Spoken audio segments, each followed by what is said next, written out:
Should you buy a dress form or a tailor's dummy? Well, here, this one, my Dolly, my lady, I have had since, goodness me, the mid-80s.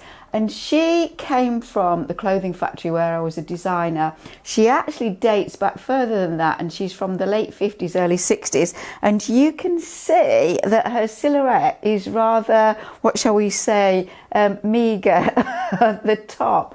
And one of the reasons that I acquired her was that we updated our dress forms to more contemporary body shapes, which have a fuller bust. So she has been with me all these years, and she's very precious to me, and I use her often. She is professional quality, and the two brands that are used by the industry are what you can see here, which is Stockman. Stockman are French, and then the other industry standard dress form is from Kennett and Linsell, and they are British. Now, you do pay an awful lot of money for these dress forms, and I looked at replacing her and I kind of hesitated because it was, you know, several £100s, perhaps close to £1,000. But what I would say to you is, yes, I do use her. Now, she is actually a really good fit for me if I pop on this very padded Walmart bra, which I'm just going to fasten up at the back here. So even with something like this, I am already padding her out in a kind of personal way to make her a much better fit. There we go, to my body type. You can see even at that she's not filling the bra out, which is why it needs to be very padded. So yes, I am kind of filling her out to make her more like my body shape. Now, as I say, I do use her, but I don't fit exclusively on my dress stand. It is very useful to put your garment on as you're working, when you're putting in sleeves, looking at collars, just getting a general overall fit. But she's not flesh and bone, is she? She doesn't move. She doesn't know how it feels when you need to flex your arms forward and sit down and do all the things that you do in your everyday life. So in conjunction with fitting on my dress stand, I'm always putting the garment on inside out, going into my bedroom where there's a full length mirror and pinning, you know, side seams, making little adjustments. And if it's the back that needs adjusting, yes, I will try and do it myself, but sometimes you need to get a second person in. So I wouldn't be without her, but she is not the only thing that I use to fit. I do think it is a combination between dress form and a real body, your body. Now, this one here belongs to Maisie, and Maisie is David's daughter, David being the other half of Quilters Question Time, and she is a fashion student. She's learning how to pattern cut, and the one that she's got here she bought, I think, on eBay for around £250 to £300, so considerably cheaper than the one that I've got if I was going to replace this with the industry standard one. I think it's really good. I think that it's a nice shape. These lines here show all the major kind of fitting lines for garment making, so the bust, the waist, the hip. You'll see the difference between these two is that this one has actually got legs, and that is great if you want to make lots of trousers, and you can get dress forms which have full legs that go all the way down. You can just get bottom half of legs as well. You can get all kinds of variations.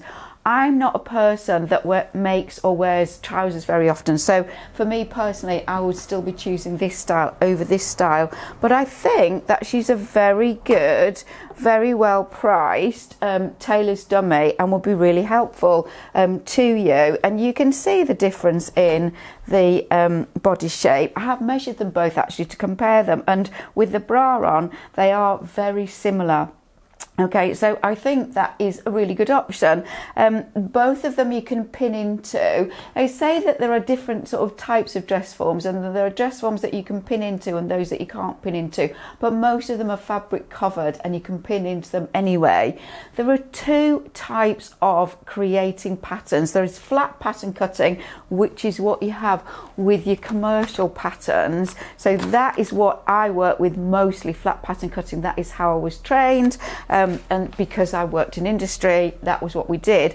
But for more kind of one-off and experimental and couture pieces, you do what is called draping, where you take a piece of fabric and you pin it into the dress form, and you create the actual garment actually by pinning the fabric directly onto the dress form.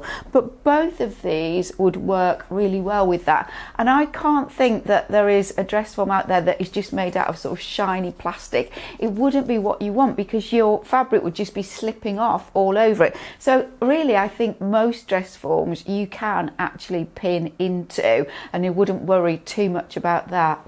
Now, the other type that you see often when you look online are the adjustable ones that are made up in sections, and you can move sections in and out to create a shape that is more akin to what your actual body size is. I don't have experience of those. I haven't used them, so I cannot guide you on whether I think those are a good choice or not. There's a dog barking outside. I'm just wondering if you can hear it. Anyway, this little thing here, this is from a shop that was closing down. So this is a display dummy, and you can see here that it doesn't bear much in terms of relationship with the actual two properly sized dummies on the other side here. Yes, the bust is good and the shoulders are good, but she's got tiny, tiny, slim little hips, so that the garment looks kind of unrealistically flattering in the shop window to make you buy it. But it was £25 and the shop was closing down, and you know, who could refuse it at £25? It's quite a nice thing on its own. It's very useful just to put something on when you're making it, just slip it over, and you know, you can use it to some degree. You know, you can get much bigger ones. There are shop dummies are not just tiny little things. You know, shops do sell larger garments, which are shown in the window. She's quite useful for when I'm working on a collar. So if I was doing a blouse, let's say I had a dress on this one or something, I was using this one for something else, and I was doing a blouse and I wanted to work on the collar, then yeah, she's quite good for that, because that's pretty good really. It's not too dissimilar to what we've got going on here. So it is worthwhile keeping your eye out. You know, my husband got it. He was just passing the shop and came back and said, oh, so-and-so is closing down. Do you want one of their dummies for 25 quid? I said, yes, please, go back and get me that. Okay, so that is does have its uses. So what I would say to you is that if you're going to make a lot of garments, it is well worth getting a dress form. You don't have to pay a lot of money to get something that is really going to help you. But remember that it isn't just the dress form. You're going to be fitting on yourself and on the dress form. We were doing some research yesterday before filming this little section, and we did find quite a good range of things to choose from, including some kind of what were really padding packs, which were kind of hip foam placement pieces and bits to put in your tummy that you can fit onto a dress form to make it to the shape that you want. There is also, and I'm just going to move this out of the way, there is also, you will see online, there is something that tells you that you, with a friend, and I have such funny images of this, you can get your friend, you can be in some good tight fitting underwear, get them to wrap you in cling film and then to tape you with duct tape. And then when they've made this really firm form around your body, I mean, can you imagine? I can just imagine these two women falling over themselves laughing doing this thing. The friend cuts you out of this thing. You'll find it. It cuts you out of this thing, and then you kind of stuff it and you put it on a stick and you've created your body type. Now, I think that is hysterical, and I'm not sure that I would want to go down that road. If I can buy something for £150, that's what I would do. But Benjamin, our youngest son, who is set builder and prop maker to the stars, always says, if you can't fix it with duct tape, you're not using enough duct tape. That's great. That's going to be perfect. That is so good, Ben. Thank you.